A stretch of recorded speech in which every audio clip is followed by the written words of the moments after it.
Kemudian saya memasuki ruangan di sebelah ruang diplomasi. Ruangan ini adalah ruang NKRI. Dengan perundingan Indonesia dan Belanda, Belanda memecahkan negara-negara Indonesia, ada negara Sumatera, negara. Jadi Indonesia bukan cuma satu waktu itu ya, banyak iya, ya. Jadi RI itu salah satu dari negara, kan Belanda itu membuat negara RIS ya, negara Indonesia Serikat. Dengan negara yang pecah-pecah ini mereka masuk ke dalam negara RI. Maka dibentuklah yang namanya NKRI, Negara Republik Indonesia, Kesatuan Republik Indonesia. Oke. Jadi kita sekarang ada di mana Pak? Kita ada di ruang semesta. Ini ruang semesta. Nah, Kenapa jadi, namanya bisa sampai ruang semesta? ruang semesta. Jadi perjuangan Indonesia bukan hanya utara Indonesia aja, tapi seperti tukang pos, kemudian ulama, guru, jadi penyair itu bisa dikatakan kedua. Ini ada tandu.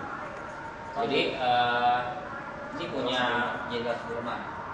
Jadi beliau memakai ini ya karena beliau memimpin perang. Karena tidak mampu ya untuk berjalan, akhirnya dibuatlah tandu ini untuk Jenderal Sudirman.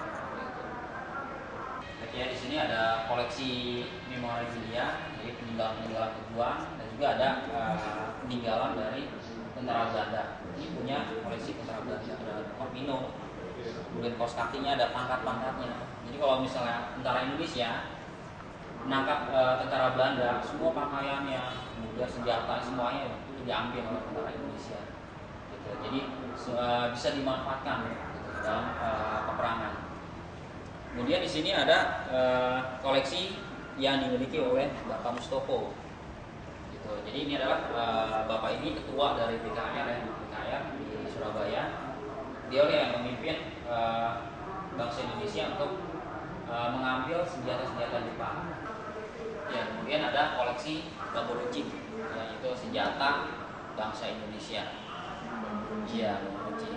Ini ada ceritanya ya. Jadi bambu runcing itu dipakai sebelumnya setelah Indonesia merdeka bukan. Jadi ini bambu runcing ini ya, atau sejarah dari bambu runcing itu dibuat pada masa Belanda. Jadi pada saat ingin Jepang masuk ke Indonesia, Belanda sudah mempersiapkan kedatangan Jepang.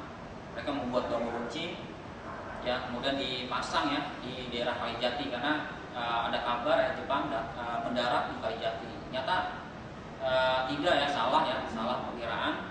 Ternyata Jepang datang ke Eretan. Jadi bambu runcing ini pada masa Jepang dimanfaatkan oleh Jepang untuk latihan perangnya tentara PK, kemudian tentara Edo. Nah pada saat Indonesia merdeka dimanfaatkan lagi oleh tentara Indonesia untuk melawan Jepang. Iya, ini asli ya bom buatan tentara pelajar. Ini bomnya. Ini namanya futong. Futong itu dari bahasa Jepang ya, artinya tarik. Jadi bom ini bisa meledak apabila buntut yang di atas ini ditarik. Ini dirakit oleh TGP, Tentara Geni Pelajar. Geni itu dari bahasa, kalau nggak salah dari bahasa Belanda ya, genius. Ya, jadi tentara yang cerdas, yang pintar. Mereka merakit. Kalau sekarang sih sekolah teknik ya, STM. Jadi mereka kalau misal ada granat-granat yang gagal meledakan, mereka rakit lagi. Ya, jadi bisa dimanfaatkan untuk menyerang Belanda juga Inggris ya sekutu. Oke, musim 2 kita punya koleksi mesin jahit yang dulunya punya pejuang wanita ya, Laskar Putri. Ini punya Ibu Asia Hussein ya, salah satu anggota Laskar Putri. Beliau itu membawa mesin jahit ini pada saat berperang. Gitu. Ini mesin jahitnya kalau dibawa berat loh. Ya, beliau itu usianya sekitar 17 tahun ya atau 20 tahun ya, masih muda. Beliau membawa mesin jahit ini ya pada saat berperang Jawa Timur, Jawa Tengah, Jawa Barat. Tujuannya apa sih? Tujuannya untuk memperbaiki baju-baju pejuang yang sudah robek, yang sudah rusak. Gitu. Karena waktu itu untuk mendapatkan baju yang bagus itu sangat sulit sekali. Gitu ya. Mana ada ya mall, kemudian pasar ya, pasar yang ramai nggak ada waktu perang, jarang ya, atau nggak ada malah. Gitu. Maka dengan terpaksa ya pejuang wanita membawa mesin jahit ini. Sekarang kita ada di halaman belakang